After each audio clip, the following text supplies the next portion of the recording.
안녕하세요. 강남주거복지센터에서 온 박재영입니다.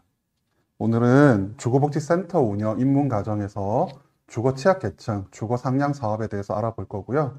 이 사업의 배경이랑 이제 실제 사례를 들어서 어떤 이 사업의 효과성부터 해서 어려움, 앞으로 어떻게 이 사업을 더 잘 해 나가야 되는지에 대해서 여러분들께 설명을 해 드리려고 합니다. 이 오늘 강의의 그 목차는요, 사업 배경부터 시작해서 주거 취약계층 주거 상향 사업에 대해서 사업을 어떤 식으로 진행하고 있는지, 또 실제 사례는 어떻게 나타나고 있는지, 이런 것들에 대해서 설명해 드리고요.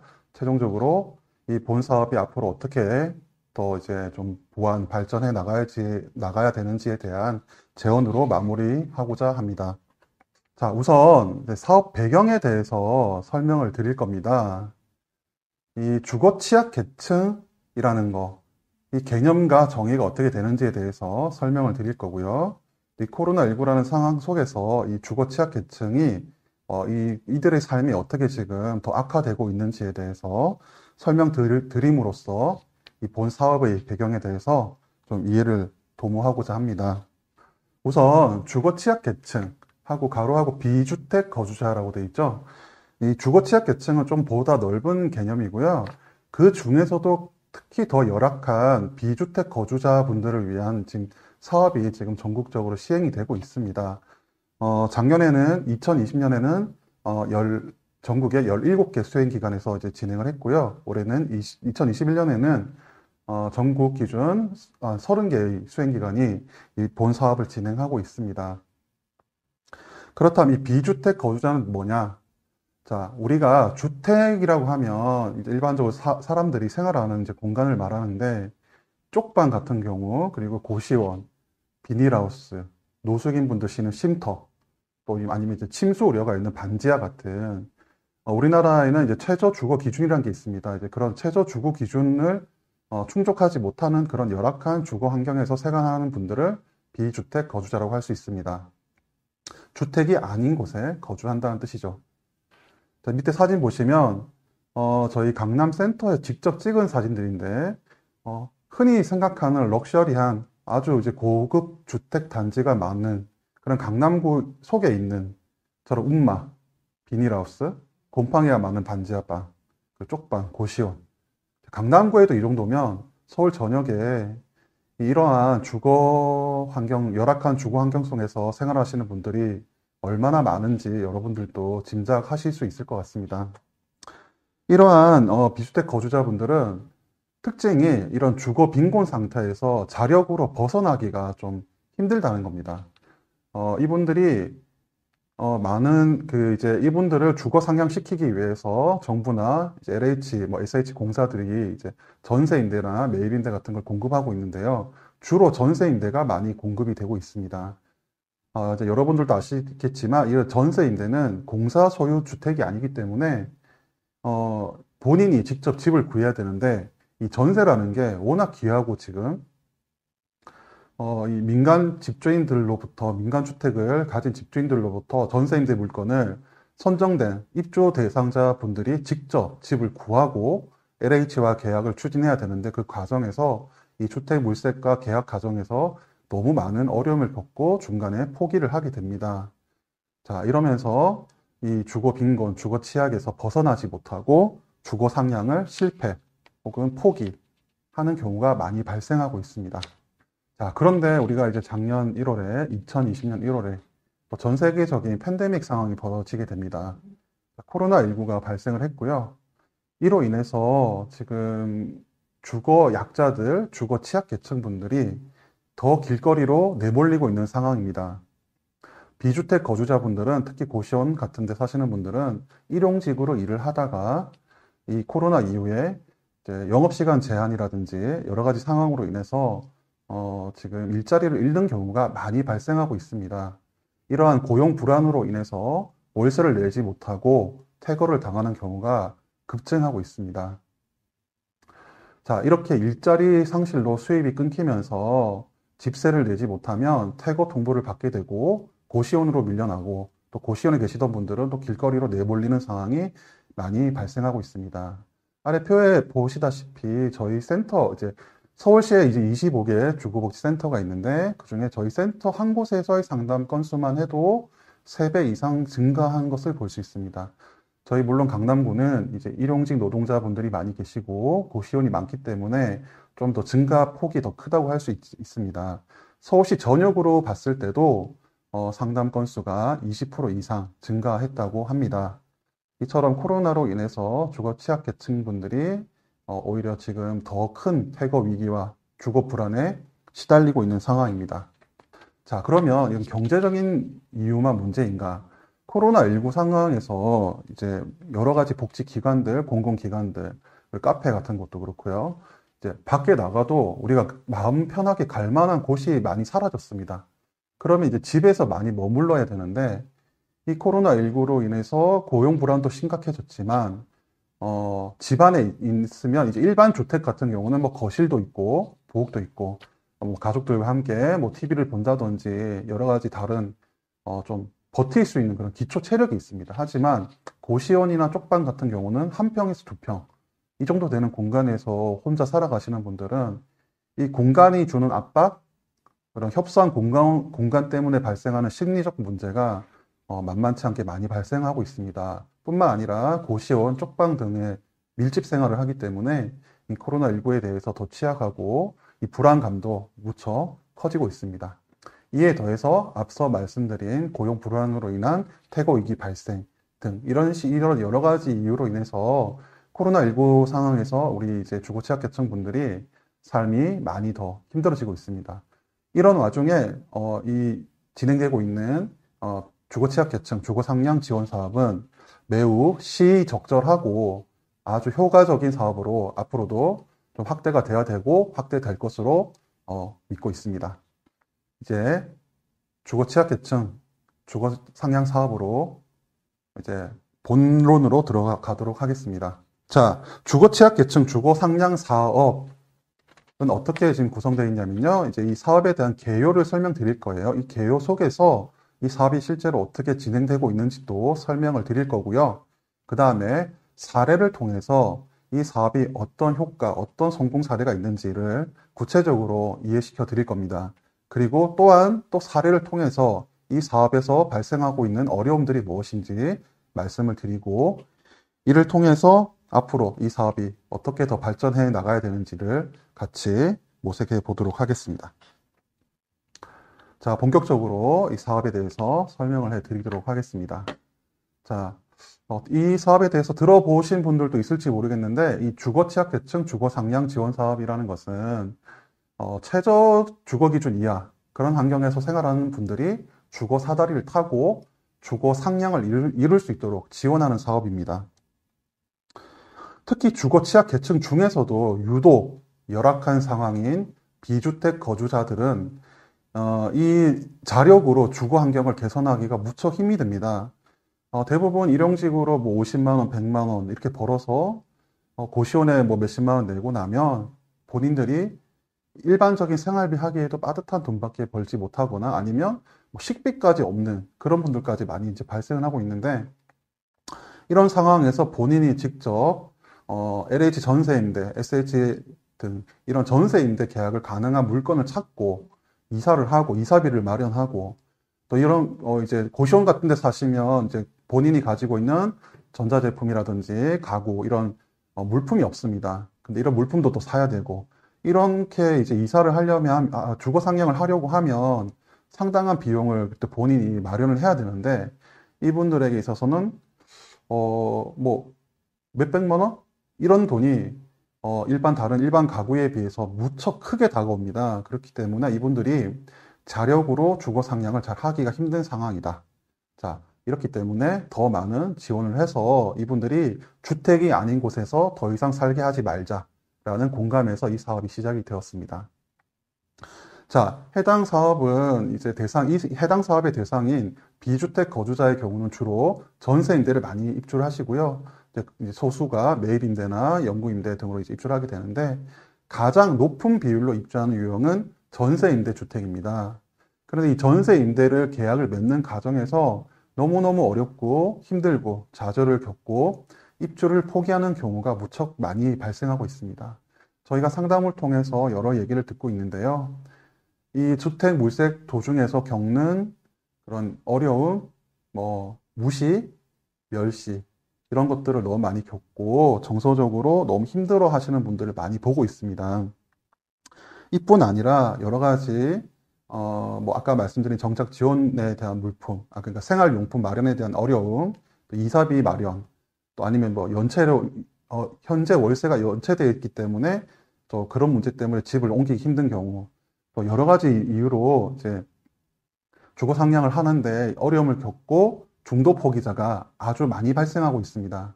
아래 그림처럼 여러 가지 구조적 문제로 인해서 중도 포기자가 많이 발생을 하고 있는데, 예를 들어서 전세 임대 같은 경우는 저희 언젠가 간담회에서 LH 주거복지처장님께서 하신 말씀이 있어요.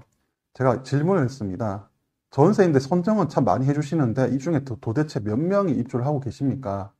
했더니 전국 기준으로 50%는 입주를 하고 50%는 집을 못 구해서 입주를 못하고 있다고 합니다. 자, 전국 기준입니다. 자, 시골이나 지방 도시에서는 아무래도 전세 물건 구하기가 쉽습니다. 그런데 서울은 50%에 많이 못 미치지 않을까 생각하고 있습니다. 저희 강남센터와 강남구청에서 비공식적으로 계산을 해보니까 강남구 같은 경우는 워낙 집값도 비싸기도 하고 이제 여러 더 좀 조건이 안 좋기 때문에 LH 전세임대 입주자가 100명이 선정이 되면 한 20명, 많아야 30명 안쪽만 입주를 하고 있습니다. 다른 지역도 비슷할 것 같습니다. 이런 상황에서 100명이 선정되면 3, 40명만 입주를 하고 과반수가 입주를 못하고 있습니다. 자, 이렇게 돼 있기 때문에 이런 전세임대 제도에 그런 이제 입주율을 높이는 그런 중도 포기자들을 우리가 지원해서 주거 상향을 완성시키기 위해서 이 사업이 필요합니다. 자, 그렇다면 어떤 것들을 우리가 지원을 하면 이분들이 주거 상향을 할 수 있을지, 자, 국토부와 여러 주거복지 이제 관계자분들이 많은 고민을 하고 이 본 사업을 구성을 했는데요. 자, 오른쪽 하단 보시면 주거 취약계층 주거 상향 지원 사업에서 촘촘하게 사업 구성이 되어 있다라고 이제 그림이 나와 있죠. 자, 보시면 이분들을 위해서 일단 기본적으로 주거 상담을 해야겠죠. 그죠? 그리고 주택 물색을 이제 주택을 찾는 것을 지원해야 되고요. 만약에 이제 이제 공공임대가 이제 선정이 됐지만 입주할 때까지 기간이 많이 걸립니다. 그 과정에서 퇴거를 당했다. 이럴 때는 대비해서 임시 거처를 제공을 합니다. 이 본 사업에서. 그리고 이제 해당 사업에 대한 홍보를 입주 대상자들을 위해 대상으로도 하고요. 이제 플러스 공인중개사라든지 집주인분들 대상으로도 이 사업이 얼마나 필요하고 좋은 사업이니까 좀 도와주세요 하고 저희가 홍보 사업도 합니다. 그리고 정착 이제 계약을 하고 입주를 하게 되면 아까 많이 부족하다고 한 생활용품 같은 것들을 이 사업에서 정착 지원 물품이라고 해서 저희가 이제 지원하고 있고요. 그리고 이제 고령자 분들이나 장애 있는 분들을 위해서 저희가 대신해서 이런저런 행정 지원들 대신 신청해 드리고 이런 행정 지원들까지 해서 총 6개 카테고리로 이 지원 사업이 구성되어 있습니다. 자, 이런 이제 이 주거 취약계층 주거 상향 지원 사업의 구체적인 사업에 대해서 다음 페이지에서 하나씩 좀 설명을 드리도록 하겠습니다. 우선 주거 취약계층 주거 상향 사업 1번이 이제 전담 상담센터를 운영하게 되어 있습니다. 자, 아래 이제 사진과 같이 저희가 운영하는 상담센터인데요. 이제 주거복지센터에 있는 사회복지사 선생님들이 서비스 신청자들을 대상으로 심층적인 주거 상담을 실시합니다. 그럼 이 심층적인 주거 상담이 뭐냐? 이 상담에서 뭘 파악해야 되냐 하면요. 이제 이분들을 위해 대신해서 저희가 주택 물색을 해야 됩니다. 그렇기 때문에 이분들이 현재 경제 상황, 근로 능력 어떤지 파악을 해야 됩니다. 자, 아무래도 주거비가 발생을 하기 때문에 얼마 정도나 이제 주거비를 이제 부담할 수 있는지, 그리고 현재 건강 상태, 앞으로 자립, 자활에 대한 의지, 그다음에 어느 지역으로 집을 구하시고 싶으신지, 꼭 현재 거주하는 구시에 사셔야 되는지, 아니면 다른 연고나 다른 지역으로 가셔도 되는지, 그리고 이제 이분들이 이제 만약 건강이 안 좋으시거나 이제 거동이 불편하시거나 고령이시면 너무 엘리베이터 없는 고층은 또 안 되시겠죠, 그죠? 그래서 뭐 1층만 가능하다든지, 손잡이가 있으면 2층까지 가능하다든지, 아니면 반지하는 절대 안 된다든지, 조금 반지하라도 환기 잘 되고 좀 공간이 넓었으면 좋겠다든지, 이런 이제 이분들이 원하는 지역이나 주거 형태, 이런 것들을 우리가 상담을 통해서 파악을 해야 됩니다. 그 외에 이제 각종 여러 가지 주거복지 정보 아니면 뭐 긴급복지라든지 다양한 복지 정보들을 이분들의 개개인의 특성에 맞춰서 이제 저희가 정보를 제공하고 있습니다. 자, 두 번째로는 주택 물색 서비스입니다. 계속 누누이 말씀드리고 있지만 이 전세 임대로 계약이 가능한 주택을 찾는 것은 진짜 많은 어려움이 있습니다. 그래서 저희 이제 강남주거센터 같은 경우도 그렇고 이 수행기관들은 관내 공인중개사 분들과 네트워크 강화에 아주 공을 들이고 있습니다. 공인중개사 분들이 이 사업에 대해서 이해를 해주시고 협조를 해주시면 어떤 점이 좋으냐? 자, 처음부터 집주인이 LH 전세임대로 내놓을게요 이렇게 하는 집은 별로 없습니다.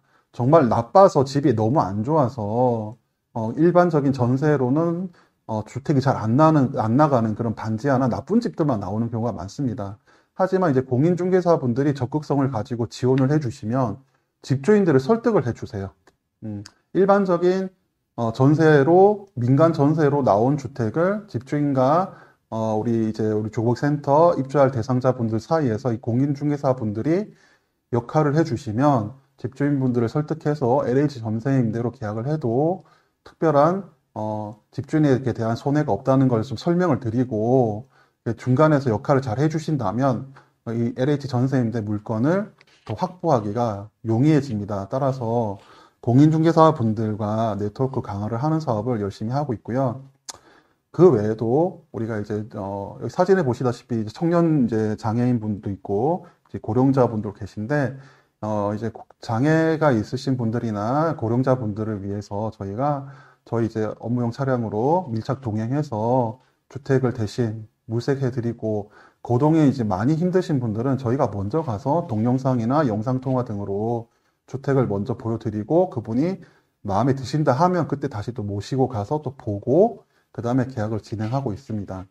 이런 식으로 주택 물색 서비스는 이 주거복지센터의 입장에서는 이 해당 사업뿐만이 아니라 여러 가지 관내 주거 약자들 중에서 직접 주택 물색을 하기 힘든 분들을 위해서 앞으로도 수요가 계속 늘어날 것 같습니다. 현재 이 비주택 거주자뿐 아니라 그 외에 그냥 고령자 장애인 분들을 위한 주택 물색 의뢰가 현재 주민센터나 구청에서 많이 들어오고 있는 상태입니다.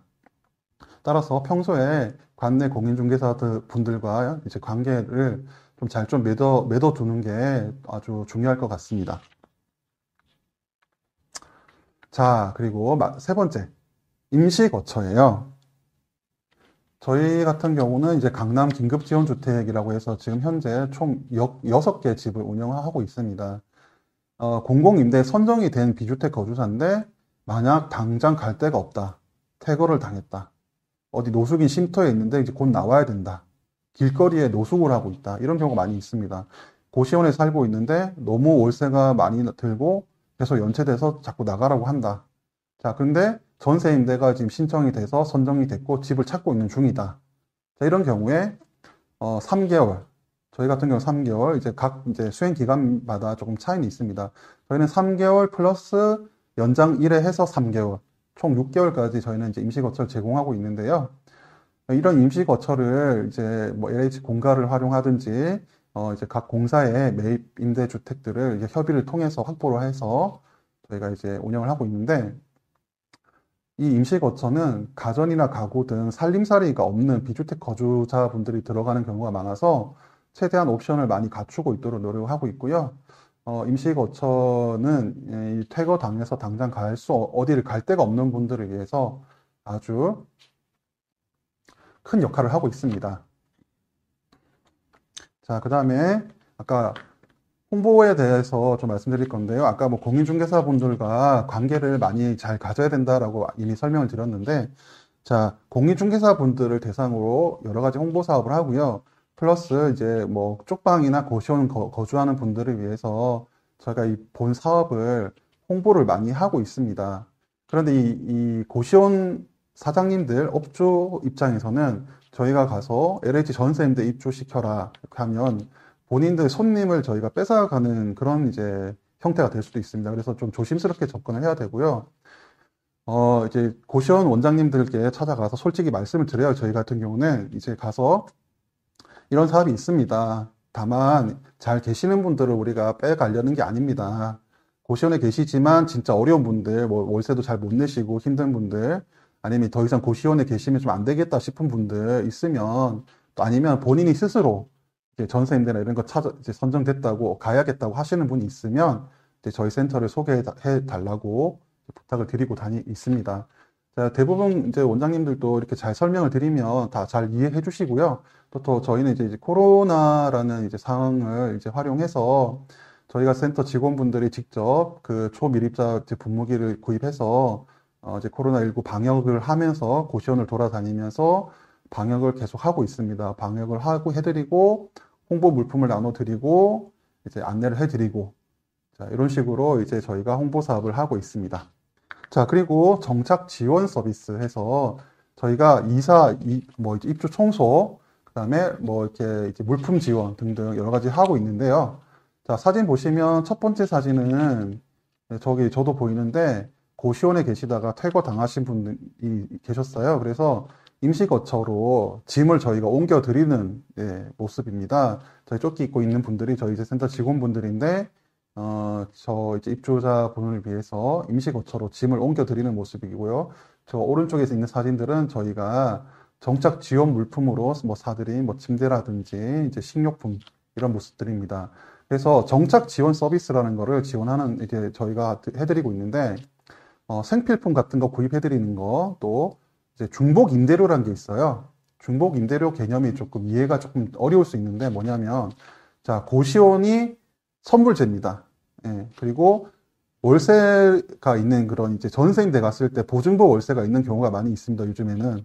그러면 이제 1억 1천만 원이라는 이제 전세임대 보증금에 플러스 월세가 2, 30만 원 발생할 수 있는데 자, 같은 달에 내가 6월 1일 날 고시원비를 냈는데 6월 20일 날 만약에 이제 1억 천에 30만 원짜리 LH 전세임대를 입주하게 됐어요. 그러면 6월 20일 날 또 월세를 또 내야 돼요. 그럼 한 달에 월세가 2번 나가는 그런 이제 경우가 발생합니다. 이럴 때 이제 이런 우리 이제 대상자분들이 한 달에 이제 생기는 수입이 거의 없다시피 한데 월세를 2번 내게 되면 너무 힘들기 때문에 저희가 이런 중복 임대료가 발생할 때 임대료를 지원해드리는 서비스가 있고요. 입주하는 LH 전세임대 입주할 때 그 첫 달치 월세를 내드리는 경우가 있습니다. 그리고 입주 청소, 고령자나 장애인분들을 대상으로 저희가 입주 청소도 해드리기도 하고요. 또 장애인이나 고령자를 위해서 편의시설. 어떤 게 있냐면, 어르신들 이제 가스불 켜놓고 이제 끄지 않는 경우가 종종 발생하는데, 그럴 때, 이제 위험하잖아요. 그래서 자동으로 가스 차단되는 그런 걸 설치해드리기도 하고요. 아니면 이제 장애인분들은 이제, 청각 장애가 있다. 그러면 벨소리 초인종을 못 듣잖아요. 그러면 모니터가 있는 초인종. 이런 걸 설치해드리기도 하고요. 또 이제 여러 가지 뭐 AI 스피커라든지 장애인이나 고령자를 위한 편의시설 설치도 사업에 들어가 있습니다. 그리고 이사 지원까지 해서 여러 가지 정착 지원 서비스를 제공하고 있습니다. 이런 이제 사업들이 이제 설명을 드렸는데 이 중에서 이제 주택 물색하고 더불어서 가장 이 대상자분들이 큰 도움이 됐다고 말씀하시는 게 이 정착 지원 서비스입니다.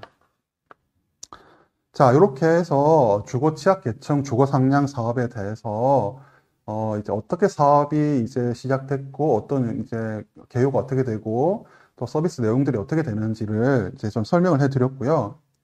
자, 이제부터는 이 주거 취약 계층 주거 상향 사업에 대한 여러 가지 사례들을 들어서 지금 성공 사례들 통해서 어떤 유형들이 나타나고 있는지 제가 좀 설명을 드리려고 합니다. 자, 저희가 이제 지난 연도에 이제 입주 67분이 이제 입주를 하셨어요. 저희 지원을 받아서. 자, 그런데 이제 그분들 대상으로 이제 사후 관리 측면에서 전화를 드려서 인터뷰를 했습니다. 아니면 또 찾아가기도 했고요. 자, 해서 이제 이분들이 입주 후에 어떻게 삶이 변했는지를 저희가 인터뷰를 해서 심층 상담을 해서 저희가 질적으로 분석을 해봤어요. 그랬더니 총 4가지 유형화가 일어났어요. 유형화가 일어났는데 어떻게 났냐? 가족이 재결합했다는 분들이 많이 있고요. 그리고 인간다운 삶을 살게 됐다는 분들이 있고요. 그리고 정신적으로 너무 힘든 점이 많았는데 정신적 해방을 느꼈다라는 분이 있고요. 마지막으로 이 주거 상향을 하고 나서 새로운 출발을 할 수 있게 되었다. 이렇게 총 4가지 유형으로 사례들이 이제 카테고리화, 유형화가 일어나고 있었습니다. 그래서 첫 번째 유형을 설명드리도록 하겠습니다. 우선 첫 번째 성공 사례는 가족이 재결합하는 경우가 많이 발생했다는 겁니다. 자, 이게 뭐냐? 자, 첫 번째 사례 한번 보시죠. 저기 모땡땡님이라고 되어 있어요. 자, 위에 보시면 그분이 11년 정도 사셨던 그 고시원 사진이에요. 저희 이제 사회복지 선생님이 가서 상담하는 모습이고요. 자, 저렇게 해서 저런 이제 좁은 데서 10년 이상 사셨어요. 강남에서 크게 사업하시고 되게 잘 나가던 분이었는데, 건강상 문제로 뇌졸중인가? 그래서 쓰러지시고 난 다음에 사업체가 망하고, 이제 이혼도 하셨고, 그 다음에 건강도 그 뒤로도 계속 나쁘셨어요. 그러다 보니까 또 이제 사업가로서 이제 남성분이고 연세 좀 있는 분이다 보니까 자존심이 무척 강한 분이셨어요. 그래서 이제 자기가 아이 2명이 자녀 2명의 자녀가 뭐 공기업 다니고 다들 잘 지내고 있었는데 본인의 초라한 모습을 보여주기 싫어서 자녀들과 모든 지인들과 연락을 끊고 10년 이상 고시원에서 몰래 숨어서 지내고 계셨던 거예요. 자식들과 가끔 전화 통화를 해도 절대 자기를 못 찾게 하고 못 오게 했다고 합니다. 자, 그러다가 밑에 사진 보세요. 널찍한 곳에 저런 이제 큰 화분도 집안에 있고요. 저희가 갔을 때 막 크게 음악도 들으시고 너무너무 행복해 하셨어요. 그리고 이 전세 임대주택으로 입주하고 나서 10년 만에 처음으로 아들, 딸, 지인들을 본인 집에 초대를 해서 같이 시간을 보냈다고 합니다. 그래서 가족들을 다시 만나게 됐다. 너무너무 행복하다. 이런 말씀을 많이 하셨어요.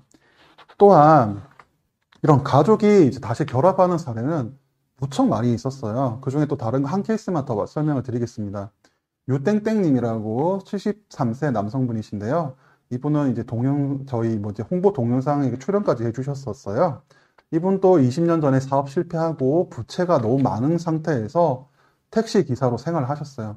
택시 기사하면 그래도 얼마라도 벌지 않냐라고 생각하실 수 있는데 이 소득 대부분을 채무 변제에 사용하시고 본인은 집이 없이 생활하신 거예요. 그러면 어떻게 했냐? 차에서 주무시거나 그 택시에서 사무실에서 주무시거나 이런 식으로 길거리 생활을 많이 하신 겁니다. 자, 그런데 이제 전세 임대가 됐어요. 근데 고령이라는 나이가 70대라는 이유로 주택 물색 과정에서 많은 무시를 당하시고 나이 많아서 안 돼요. LH 전세 임대 안 돼요. 뭐 월세 낼 수 있겠어요? 뭐 이런 얘기를 많이 들으신 거죠. 상처 많이 받으셨고요.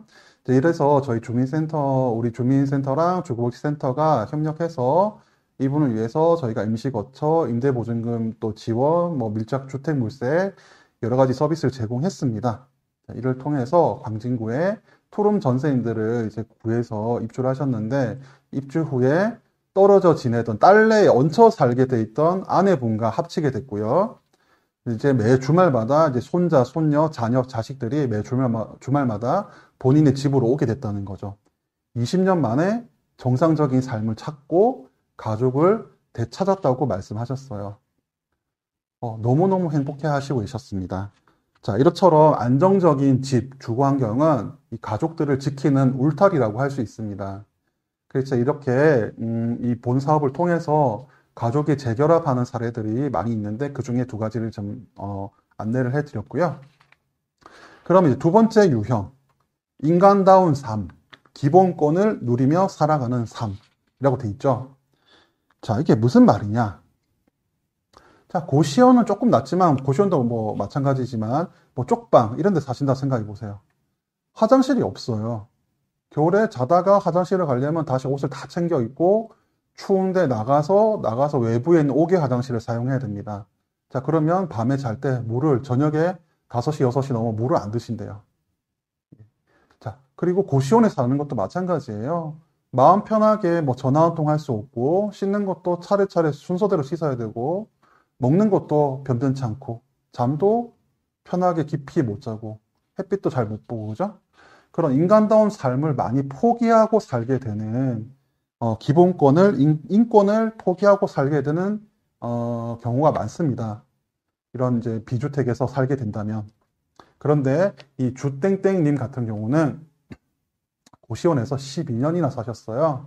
그러다가 이제 상담을 받고 이제 밑에 아래 사진과 같은 이제 전세 임대 주택을 구해서 입주를 하셨어요. 본인만의 공간이 생기니까 불면증이 싹 사라지신 거예요. 되게 심각했었는데. 그리고 먹고 싶을 때 먹고, 자고 싶을 때 자고, 씻고 싶을 때 씻고, 이런 이 당연한 것들이 너무 기쁘고 소중한 일이라는 것을 깨달으셨다고 합니다. 자, 이처럼 이 외에도 여러 가지 이제 인간다운 삶, 인권, 기본권을 찾았다는 얘기가 더 많은데요. 몇 가지 간단하게 말씀드리면, 이제 인스턴트 음식만 맨날, 편의점 김밥만 맨날 먹다가 자기가 직접 밥을 차려서 먹을 수 있는 게 너무 행복하다는 분이 계셨어요.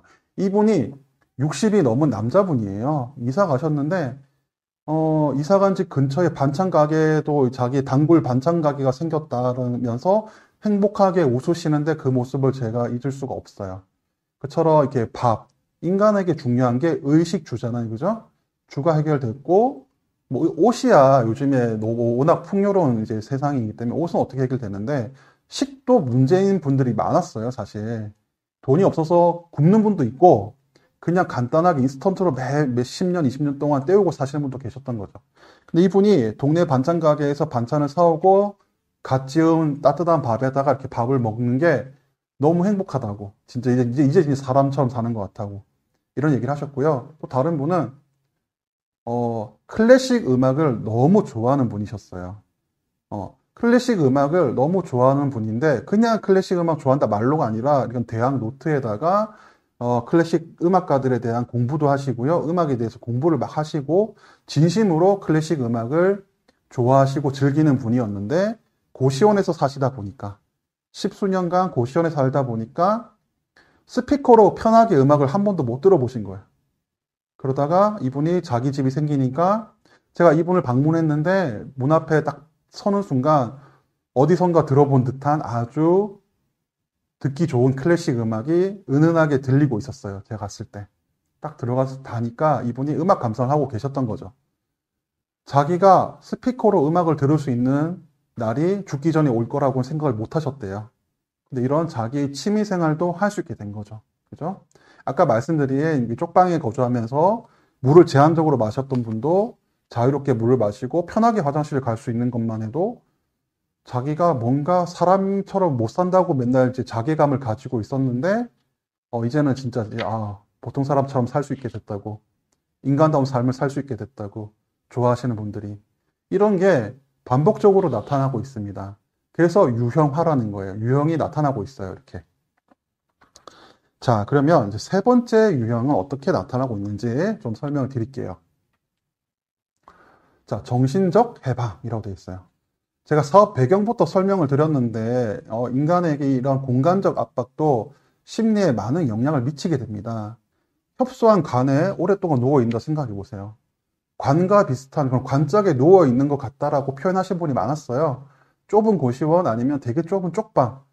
사실 제가 오늘 촬영하는 오늘 아침에도 8시에 식당에 달린 쪽방에 거주하는 분을 가서 상담하고 왔어요, 제가. 진짜 어떻게 그런 데서 사시나 싶어요. 저같이 덩치 큰 사람은 거기 들어가서 눕지도 못할 것 같았어요. 자, 이런 데 사시면 진짜 몇 달만 살아도 너무너무 힘들고 마음이 아프고 병이 들 것 같아요, 마음의 병이. 그런데 고시원 쪽방 생활을 10년, 20년 이렇게 하다 보니까 이런 이제 주거 취약 계층, 주거 상향 사업을 신청하신 대상자분들을 잘 살펴보면 심리적인 문제를 안 가지고 계신 분이 거의 없으셨어요. 거의 대부분이 우울증, 불면증, 기면증, 불안 증세 등등을 많이 다 가지고 계셨었어요. 자, 그런데 이 사례에서 보시면 아시겠지만 이 채땡땡님도 정서가 너무 불안해서 일자리를 자꾸 해고당하는 그런 분이셨어요. 그리고 고시원에 있을 때 옆방에서 거주하는 어떤 분이 막 협박하고 이런 것 때문에 맨날 불안감에 시달리고 계셨었어요.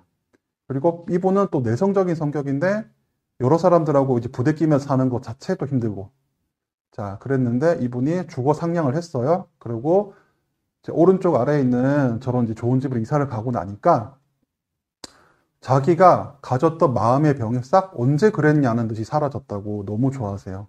이뿐 아니라 이런 집을 주거 상향을 하고 나서 불면증이 사라졌다는 분이 대부분이 불면증이 사라지셨고요.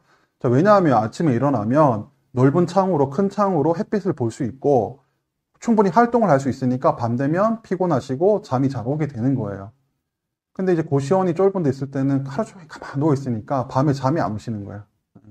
자, 이런 식으로 주거 상향을 통해서 정신적 해방을 느꼈다라고 말씀하시는 분들이 무척 많이 나타났습니다.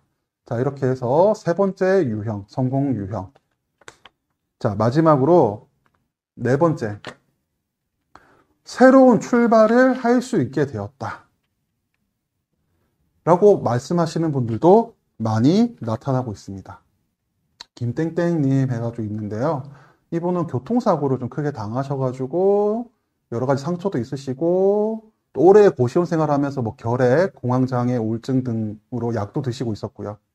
삶의 희망이 없으셨어요. 미래에 대해서 어떤 설계하기도 힘들고 요즘 아직 50대면 아직 그렇게 늙었다? 나이가 들었다? 하기 힘들죠. 그죠? 아직 젊어요. 그런데 이분이 어느 날 각성을 하고 주거 상향도 하고 일도 해야겠다라고 마음을 먹고 강남구 이제 자활센터에서 일을 하게 되신 거예요. 독거 노인을 돌보는 일을 하시면서 하다 보니까 나도 고시원에서 벗어나야겠다 라는 마음을 가지고 저희와 연결이 돼서 주거 상향을 하시게 됐어요. 오른쪽 밑에처럼 진짜 넓고 괜찮은 집, 좋은 집으로 이사를 가셨어요. 저희가 사드린 저 침대도 보이는데 그림도 걸어두시고 이렇게 주거 상향을 하고 나니까 이분이 정서적으로 안정이 되고 긍정적인 사고를 많이 하시는 거예요. 제가 너무 이제 좀 저희도 듣고 너무 좋았고 감동받았던 게 이분이 이제 미래를 위해서 매월 10만 원씩 내일 키움 통장으로 저축을 시작하셨대요. 그리고 이분이 방문 돌봄하면서 알게 된 독거 노인을 위해서 사과 상자를 이렇게 사가지고 선물을 하시는 걸 봤어요, 저희가. 이렇게 됐고, 이분 말고도 다 많은 분들이 이제 미래를 이제 계획하거나 설계하시는 분들이 새로운 출발을 하기 위해서 준비하시는 분들이 많이 있었습니다. 이분 외에도 지금 여기 이제 교재에는 안 나와 있지만 뭐 인테리어 업체에 취직을 하신 분도 있고요. 집안에 이제 가족 이제 장애가 있는 아이를 돌보지 못했는데 그 아이를 위한 미래 설계를 하는 분도 계셨고 뭐 여러 가지 새로운 출발을 하기 위해서 준비하시는 분들을 많이 볼 수 있었습니다. 이처럼 네 가지 저희가 이제 상담한 분들은 이렇게 네 가지 유형화를 이루셨는데 이 외에도 다양한 성공 사례들이 많이 있고요. 이렇게 주거 취약 계층 주거 상향 사업이라는 것을 통해서 많은 분들이 새로운 삶, 인간다운 삶, 가족과 재결합 등을 할 수 있게 되었습니다. 제가 이 사업을 하면서 너무 많이 맨날 느꼈는데 투입된 예산에 대비해서 이 사업이 얼마나 효과가 좋고 훌륭한 사업인지 매일매일 저도 느끼고 있고 이 사업이 정말로 성공했으면 좋겠고 앞으로도 많이 확대됐으면 좋겠다라는 생각을 매일매일 하고 있습니다. 자, 이렇게 좋은 사업인데 그럼 어려운 점은 없었나? 한번 같이 사례를 통해서 이것도 제가 좀 설명을 드릴게요. 자, 사례를 통해서 이제 어려운 점 한 세 가지 정도 정리를 해 드리려고 합니다. 박땡땡님이라고 있었죠? 저기 사례 보시면 외국에서 사업을 하시다가 실패하고 한국에 들어왔는데 들어온 지 얼마 안 돼서 또 부모님이 또 사망하시고 그 이후에 이분이 심리적으로 많이 힘드셔가지고 삶이 좀 무너지게 됐어요. 그리고 극도로 열악한 쪽방에서 계속 거주하면서 막 여러 가지 이제 고난을 겪었죠. 그러다가 주변의 도움으로 전세인데 신청을 하셨어요. 본인 부담금을 근데 마련하기가 힘든 거예요. 본인 부담금을 마련하기 힘든데 본인이 진짜 극도로 식비를 아끼고 이래서 본인 부담금을 직접 마련하셨어요. 그런데 막상 이사 가려고 하니까 냉장고도 사야 되고 전자레인지도 사야 되고 TV도 사야 되고 세탁기도 사야 되고 그런데 이런 생활지기 살 돈은 도저히 마련을 못 하시는 거예요. 그래서 입주를 하셨어요. 입주 후에 저희한테 이제 발굴이 되신 거예요, 이분은. 그런데 이분이 입주하고 3달간 냉장고 세탁기 없이 휴대용 버너 하나만 놓고 계란은 사실 냉장 보관해야 되지만 상온에서도 조금 버티니까 계란만 몇 개씩 사가지고 식빵에서 이제 토스트만 해서 이렇게 버티셨대요, 3개월 동안. 근데 그렇게 3개월 지내는데 쪽방에 살 때보다 너무 더 힘든 거예요, 이분이. 더 자괴감을 느낀 거예요. 어떻게 세탁기도 없이 TV도 없이 냉장고도 없이 이렇게 내가 살아야 되나. 집만 조금 넓어졌다 뿐이지 예전보다 나은 게 없는 거죠. 너무너무 힘든 상황에서 우리가 이제 이 본을 발굴을 하고 이 본 사업을 통해서 이제 주거복지재단에서 환급받는 돈 70만 원 환급받도록 저희가 도와드리고 저희 수행기관을 통해서 TV나 이런 물품들을 해드렸어요. 그리고 뭐 같이 김치 재료 사가서 김치도 같이 담그고 했는데 이게 왜 어려운 점이냐? 정착 지원 물품이 이만큼 중요하다는 거, 이분들한테는. 우리 일반 사람들은 잘 몰라요, 보통 분들은. 이런 세탁기, 냉장고, 에어컨, TV의 소중함을 잘 몰라요. 그런데 이분들은 그게 없이 산다고 생각해 보세요, 여러분들도. 이분들은 그런 거 없이 살다 보면 너무너무 힘들거든요. 그런 거 살 돈이 없어서 주거 상향을 포기하는 사람들도 꽤 많습니다. 이사를 했을 때 내가 고시원에 있을 때는 낡고 작고 안 좋아도 어쨌든 침대가 있고 에어컨이 나오고 TV가 조그만 거라도 있어요. 근데 내 집을 마련해서 나가면 내가 내 힘으로 그걸 사야 된단 말이에요.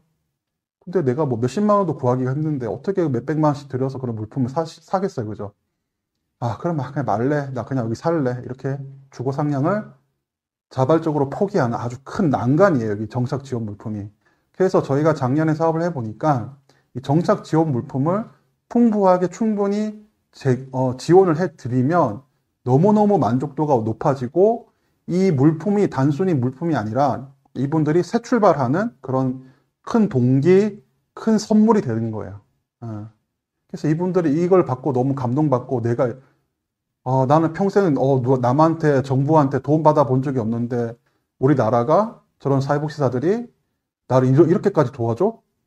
나도 이렇게 도움 받았으니까 나도 한번 잘 살아봐야지. 이런 계기가 되는 거예요, 이게. 큰 선물을 받고 나서.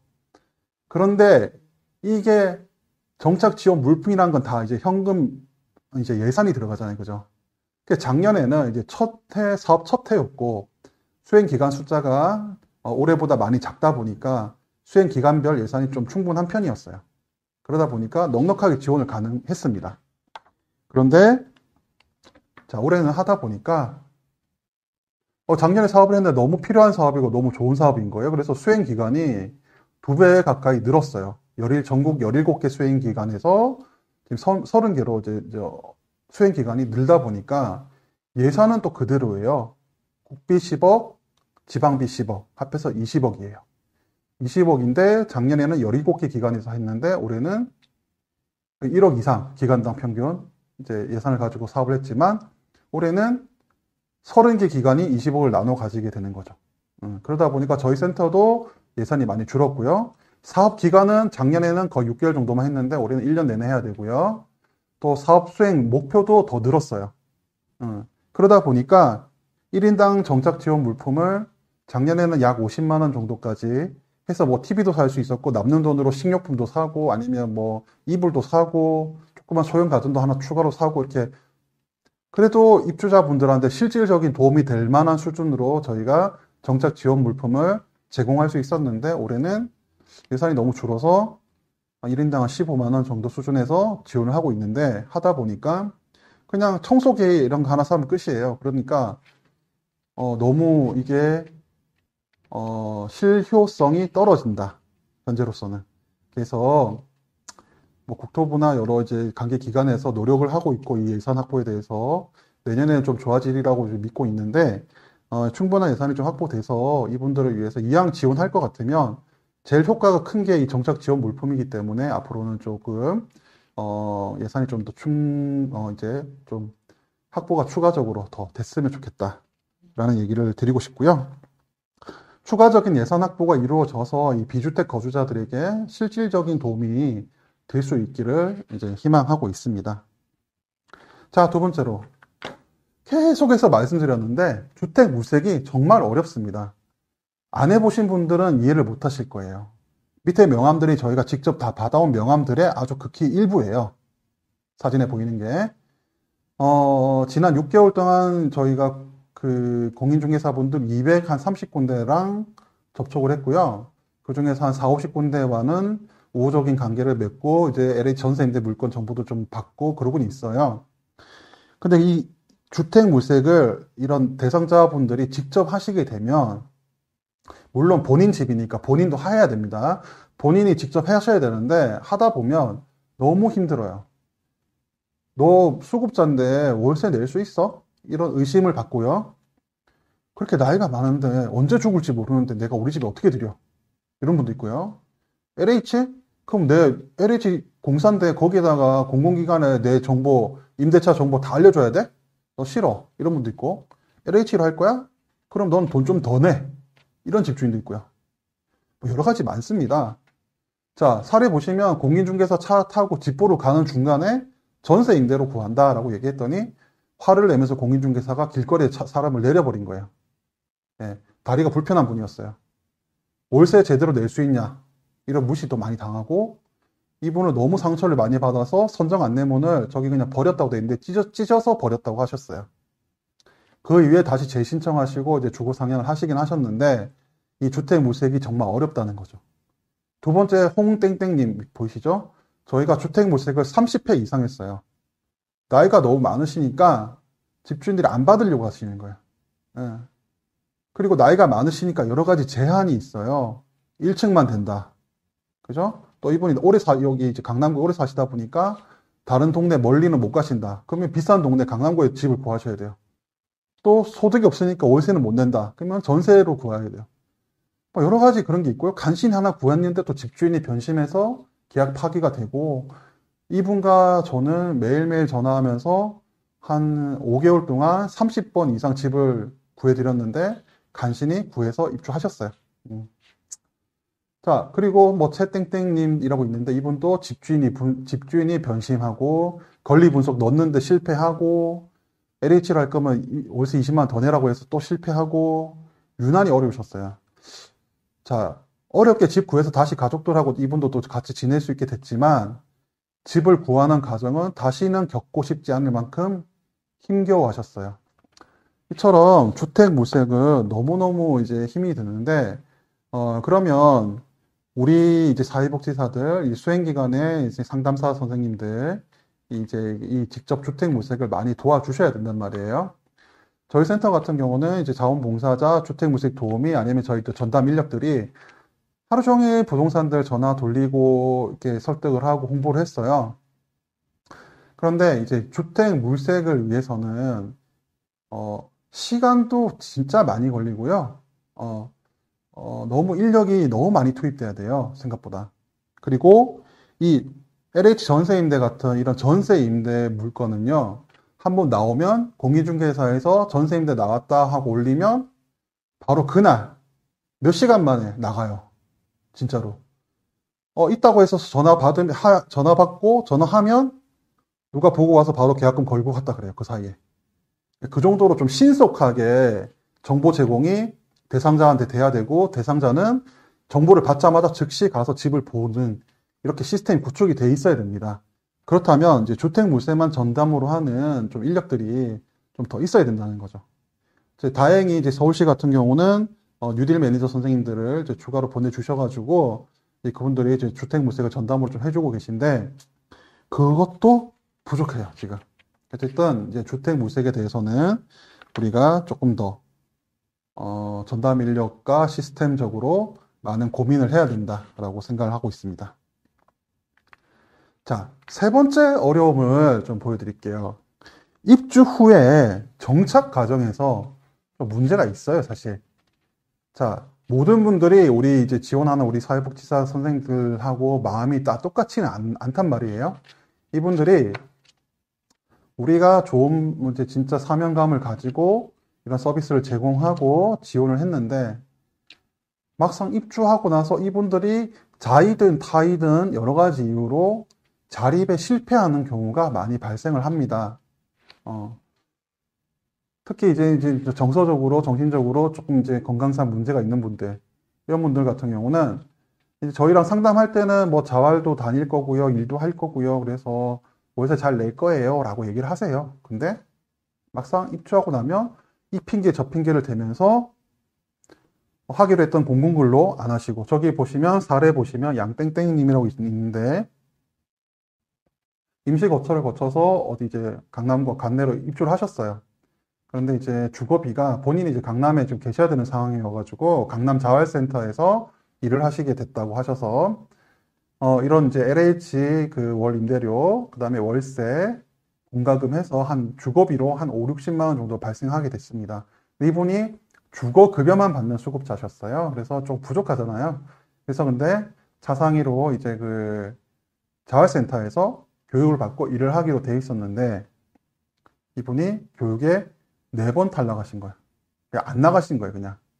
안 나가고 또 저한테 전화해서 다시 신청해달라고 그러고 저는 또 자활센터에 전화해가지고 부탁해서 또 다시 교육받게 해드리면 또 안 나가시고 한 번 나갔다가 2시간 만에 도망가시고 그 다음에 또 안 나가시고 이런 식으로 계속 거짓말을 하면서 근로를 안 하셨어요. 그리고 또 공공근로 같은 것도 신청해드렸는데 본인이 한다고 했다가 또 안 하시고 또 밤에 알바를 한다고 했는데 식당 같은 데서 또 그것도 하루 이틀 나가시더니 또 안 하시고 자, 그러다 보니까 집주인분은 저희가 이분은 이제 임대보증금 같은 것도 서울시 사업으로 지원을 같이 해드렸기 때문에 집주인이 저희를 알고 계세요. 근데 지원 기관인 수행 기관인 이제 우리 센터에 전화해서 연체에 대해서 항의를 하세요. 저희도 좀 곤란하죠, 그죠? 이뿐만이 아니라 이제 코로나 이후에 좀 이제 자활센터들이 이제 또 자활근로 신청자들이 많아서 즉시 이렇게 근로를 할 수 없는 경우도 많이 발생을 하고 있고요. 자, 이러다 보니까 공공임대, 전세임대, 매입임대 입주하신 분들은 너무나 삶이 좋아졌다고 하세요, 사실. 하지만 사업 수행기관 담당자 입장에서는 좀 입주 후에 정착 과정들을 이제 저희가 사업 모니터링을 하다 보니까 임차료 문제라든지 이런 경제적 자립이 많이 우려되고 있습니다. 그래서 저희가 입주 이제 전 단계부터 좀 고민을 많이 해야 될 것 같아요. 자, 여기 보시면 비주택 거주자들에게 적절한 집만 구해준다고 끝이 아닌 거죠. 그러니까 적절한 일자리 연계가 안 된다면 임차료가 연체가 되게 되고 이에 대해서 이제 수행 기관인 지역주거복지센터 등의 부담이 발생하게 됩니다. 그리고 이제 자립생활을 유지하기 위해서는 이제 일자리 확보를 통해서 경제적 자립이 필수적인 상황인데 이런 것들에 대한 고민도 우리 수행기관이 해야 되는 상황인 거예요. 직접 일자리 찾지를 못하더라도 충분히 근로 능력이나 근로 의지에 대해서 충분히 검증을 하고요. 이분들이 원하는 집, 저희는 사실 천년도다 보니까 이분들이 원하는 집을 무조건 해드리려고 노력을 많이 했어요. 능력이 조금 안 돼 보이시는데도 강남에 비싼 집을 원하시면 몇 번 만류하다가 결국은 그분이 원하는 대로, 대상자가 원하는 대로 저희가 지원을 했단 말이에요. 그러다 보니까 도저히 주거비가 마련이 안 될 것 같은데 하면 막 이런저런 핑계를 대면서 해달라고 하세요. 그러면 이제 그분들을 오히려 믿을 수밖에 없잖아요. 그래서 의심하고 안 해줄 수는 없잖아요. 그죠? 그러다 보니까 주거비가 조금 과중한 곳으로도 입주가 가끔 됐어요. 자, 그러다 보니까 이렇게 연체 문제가 발생을 하더라고요. 저희가 입주 전에 주거 상담 단계에서 이 주거비 부담이 얼마나 가능한지 이런 주택 물색을 할 때 좀 주거비가 충분히 부담 가능한 주택으로 저희가 좀 진행을 해야지만 이 대상자 분들을 위해서라도 해야지만 될 것 같다라는 생각이 많이 들었습니다. 그리고 자활센터나 공공 일자리 같은 데를 연계를 좀 적극적으로 좀 해야 되고요. 저희가 충분히 논의를 해야 돼요. 이분들이 좀 귀찮아하고 듣기 싫어해도 계속 충분히 얘기해야 돼요. 고생해서 주거 상향을 지원했는데 이분이 연체돼서 퇴거를 다시 당하면 얼마나 가슴이 아프겠어요. 그죠? 그래서 저희가 미리 주거 상담 단계에서 좀 많은 고민을 해야 된다, 노력을 해야 된다라고 말씀드리고 싶고요. 임대주택 정착 후에 자립 지원에 대해서 뭐 교육비, 취업활동비라든지 직업교육비를 국토교통부 집행 기준에서 줄 수 있게 돼 있습니다. 하지만 아까 말씀드렸다시피 지금 예산이 많이 부족한 상태예요. 지금 국토교통부 담당 사무관님이나 여러분들이 국회에도 사실은 좀 이렇게 확대 예산을 이제 올렸는데 좀 잘린 그런 것도 있고요. 노력은 하고 있으나 아직은 좀 미흡한 상태입니다. 근데 내년에를 이제 기대를 해야 되고요. 앞으로는 이런 예산들이 조금 더 확보가 돼서 정착 후에 이런 자립을 할 수 있도록 지원할 수 있는 예산이 조금 더 확보됐으면 좋겠습니다. 이렇게 해서 주거 취약계층 주거 상향 사업에 대한 사례를 통한 어려움, 성과, 뭐 이런 성공 사례, 이런 것들에 대해서 이제 설명을 이제 마치도록 하겠습니다. 자, 사업 성과 지금 다 말씀드렸죠? 이거 그냥 간단하게 한 장으로 좀 요약해서 말씀드리고, 앞으로 개선 방안도 제가 나름대로 생각한 것들에 대해서 좀 말씀드리고, 오늘 강의를 마치고자 합니다.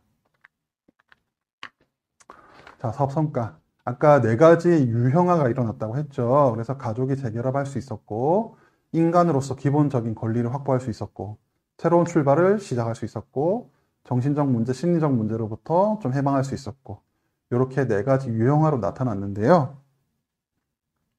아까 말씀드렸는데, 이 사업이, 이제 LH 이제 이주지원센터와 별개로 이제 전국에 17개 수행기관, 올해는 2020년에는 올해는 이제 30개 기관 이렇게 수행을 하고 있습니다. 근데 예산이 국비 10억, 지방비 10억이에요. 총 20억이에요.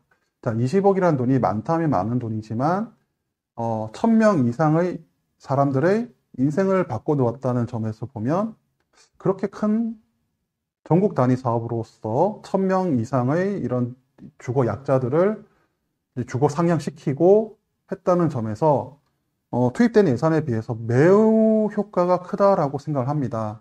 조금만 건물 하나 지어도 수십억, 수백억이 드는 상황에서 이런 20억이라는 예산으로 전국에 1000명 이상이 고시원 쪽방에 살다가 안정적으로 주거 상향을 했다는 것은 매우 효과가 크고 특히 코로나19라는 상황에서 매우 높은 시의성이 있다는 생각을 하고 있습니다. 그래서 앞으로 비주택에 사는 분들이 완전히 없어질 때까지 이 사업이 계속 좀 확대가 됐으면 좋겠고요. 여러분들도 이 강의를 보신 여러분들도 많은 관심을 가지시고 본 사업을 좀 해주시면 좋을 것 같습니다. 그리고 이제 마지막으로 좀 이제 사업 개선 방안 몇 가지만 말씀드리고 이제 끝낼 건데요.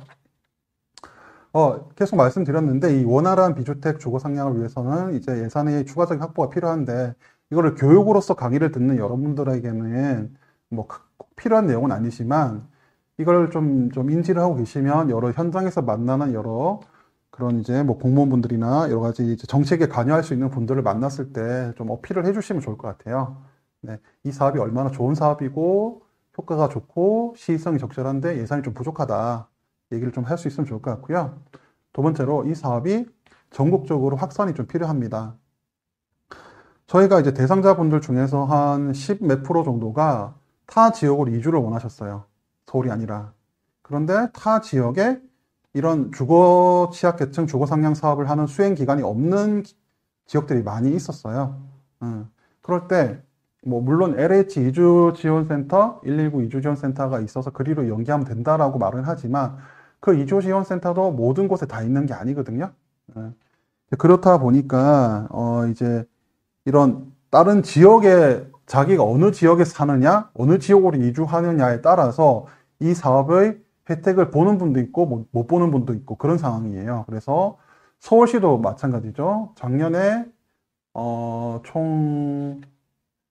올해가 총 11군데인가? 수행기간이? 그렇습니다. 그러면 25개구에서 절반 이하만 이제 이 사업의 혜택을 볼 수 있는 거예요. 강남구에 사시는 분은 이 사업 혜택을 볼 수 있는데 뭐 서초나 송파나 이제 아는 수행기간이 없는 곳은 거기서 이제 조국센터들도 하고 싶어 하는데 아직은 없거든요. 근데 그런 분들이 우리 센터랑 어떻게 연계가 안 된다면 이분들은 혜택을 못 보는 거죠. 그러니까 이 사업이 전국적으로 좀 확산할 필요가 있다라고 생각을 하고요. 마지막으로 이게 가장 중요한 건데요. 이 지역 주거복지센터가 역할들이 좀 많이 확대돼야 될 필요가 있습니다. 이 비주택 거주자는 이 집만 제공한다고 문제 해결이 안 됩니다. 이분들 대다수는 정서적으로 문제가 있고요. 힘든 걸 가지고 계시고요. 또 이제 일자리, 뭐 또 여러 가지 가정 내 문제라든지 또 집주인과의 관계, 여러 가지 통합적인 사례 관리가 필요해요. 그렇다면 이런 사례 관리 능력이 있는 지역주거복지센터의 사회복지사들이 여기에 많이 참여를 해야 되고요. 이 주거 문제를 사회복지적인 측면에서 접근이 가능한 주거복지기관이 주거복지센터밖에 없어요, 지금. 예.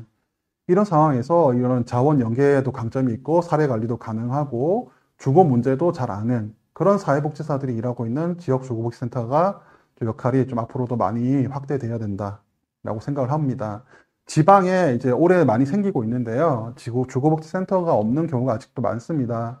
그래서 이제 주거복지센터가 없거나 아니면 이제 주택 관련 공사들, 뭐 부산도시공사, 뭐 경기도시공사, 인천도시공사, 그죠? 공사들, 또 지자체 직접, 아니면 사회복지관, 종합사회복지관 이런 데서 이런 이제 사업에 이제 참여하고 있고, LH도 이제 별도로 이주지원센터라는 걸 운영하고 있지만, 아무래도 그분들이 잘하는 분야는 또 여기랑 좀 다른 것 같아요.